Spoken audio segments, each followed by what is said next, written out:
I'm honored to be here this morning, really excited about this ceremony. I want to thank several people for making this happen.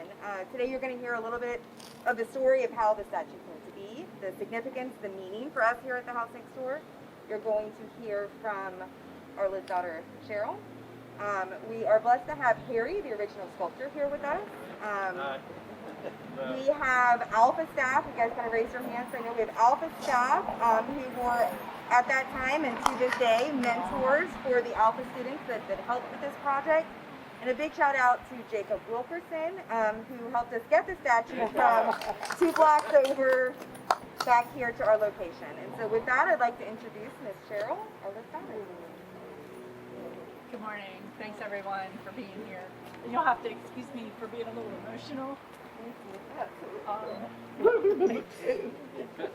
My dad was a very giving man, as many of you all know, and hadn't really thought about that aspect of his life in a while. So it's just all just hitting at once. Again, I appreciate the support and everybody being here. I was given this poem to read. I've read it a couple times. It also chokes me up a little bit.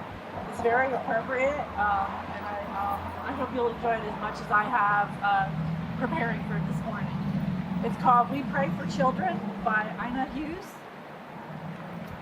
We pray for children who sneak popsicles before supper, who erase holes in Mac workbooks, who can never find their shoes. And we pray for those who stare at photographers from behind barbed wire, who can't bound the streets in a new pair of sneakers, who never counted potatoes, who were born in places where we could not be caught dead, who never go to the circus, and who live in an X-rated world. We pray for children who bring us sticky kisses and fistfuls of dandelions, who sleep with the cat and bury goldfish, who hug us and forget their lunch money, who squeeze toothpaste all over the sink and slurp their soup. And we pray for those who never get dessert, who have no safe blanket to drag behind them, who watch their parents watch them die, who can't find any bread to steal, who don't have any rooms to clean up, whose pictures aren't on anybody's dressers, whose monsters are real. We pray for children who spend all their allowance before Tuesday, who throw tantrums in the grocery store and pick at their food, who like ghost stories, who shove dirty clothes under the bed and never rinse out the tub, who get visits from the tooth fairy, who don't like to be kissed in front of the carpool, who squirm in church or temple and scream on the phone, whose tears we sometimes laugh at, and whose smiles can make us cry. And we pray for those whose nightmares come in the daytime, who will eat anything, who've never seen a dentist, who aren't spoiled by anybody, who go to bed hungry and cry themselves to sleep, who live unmoved but have no need.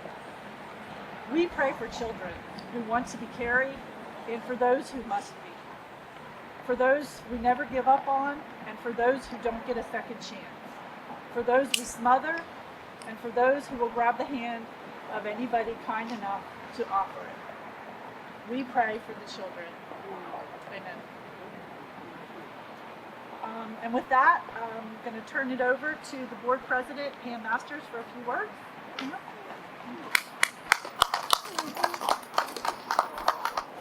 Okay, so we're here today to acknowledge the power of families, something very near and dear to my heart. This statue was created by Harry Messersmith to express what family means.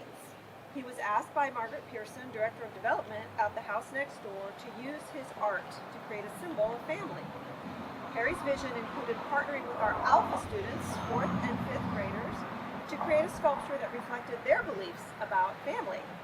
The artist and the children worked together to craft this statue, you can tell I'm a lawyer, to craft the statue in 1995. Once completed, the statue was dedicated to Arla Fox. He was an exemplary volunteer for the house next door. Arla unflinchingly gave of his time and talents, assisting in lobbying for funds, writing grants, and the agency newsletter Outside the Den. For over 7 years, Arla Fox supported and nurtured the house next door. Arla's entire life reflected the shared values that he had with the agency. He created his family when he and his wife stepped up as foster parents, providing 7 children with the love, direction, and support needed to grow into healthy, productive adults. He extended that family with the adoption of Cheryl DeCrenza, who is here today to celebrate her father. Arla did not limit his support to those within his family circle. He was always ready to help a child grow and extended his care to all those children that he came in contact with. A sculpture about family feels like a perfect tribute to Arla. He believed the best way to help children was to keep the focus on the family and the power of families. Families come in many shapes and forms. As long as they provide love, strength, direction, and support, children flourish. The house next door is committed to strengthening families. We provide trauma-focused counseling, education, and support through our therapy services, parenting services, and Alpha, our school-based program. We continue to believe that the most important factor in a child's life is family. Thank you so much for joining us in strengthening the families in our community. It is now my great pleasure to introduce to you someone that I just met this morning, but I already adore, Mr. Harry Messersmith. Hi everybody, I'd like to introduce my mom Jane, who came with me this morning, Jane Messersmith. Well, it's really nice to be reminded 25 years ago, these young charges that I got to work with, these 4th and 5th graders, so impressive with their dedication to working in this very difficult medium of placing white Portland cement over wire. So first we had to build a wire armature, which is the inner skeleton for a sculpture. I like to build things well because longevity and the weather and the elements are so difficult on sculpture. So concrete is very long-lasting material, very difficult to work in, but we had to wear gloves. As you know, concrete has lime in it, it'll burn your skin. White Portland this is gray Portland in our driveway. White Portland is a refined lime concrete. It's harder to find. It's still available for making swimming pools and this type of thing on statuary sculpture.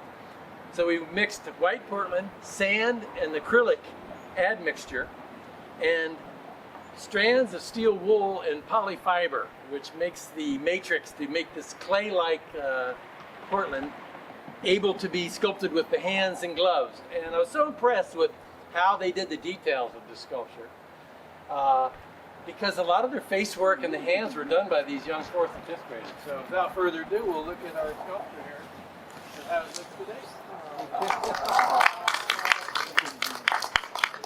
I know you've seen this over the years. It's been 25 years at our former location.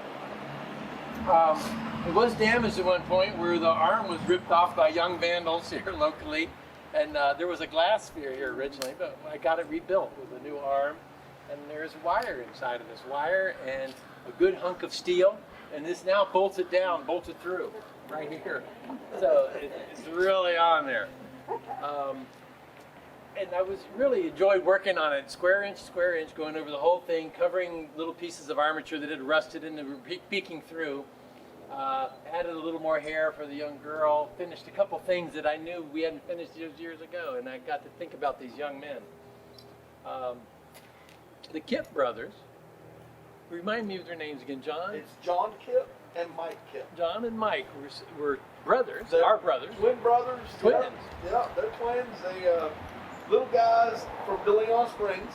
And as we're moving forward and talking about the sculpture, they're like, yeah, we helped build that, you know? Absolutely. So it's kind of cool, you know, fast forward that 25 years, and now both these young men are fire chiefs here in town. We got one that's the fire chief with the county and one's the fire chief with Orange City.